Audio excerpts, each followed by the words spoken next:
কেন্দ্রীয় মন্ত্রী নিশীথ প্রামাণিকের বাড়ি দিনহাটার ভেটাগুড়ি এলাকায় শনিবার তৃণমূলের দুটি দলীয় কার্যালয় খোলা হলো। এদিকে দলীয় কার্যালয় খোলার পরই বোমাবাজির অভিযোগ উঠল এলাকায়।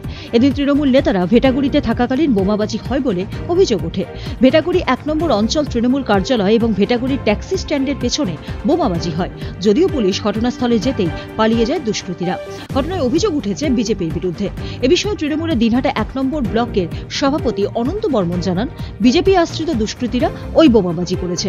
যদিও বিজেপির ভেটাগুড়ি 1 নম্বর অঞ্চলের কনভেনার অজিত মহন্ত জানান, তৃণমূল বাইরে থেকে গুন্ডা এনে এই বোমাবাজি করেছে। দিনহাটা থানার পুলিশ জানিয়েছেন পরিস্থিতি নিয়ন্ত্রণে রয়েছে। দিনহাটা থেকে শুভঙ্কর সাহার রিপোর্ট, উত্তরবঙ্গ সংবাদ।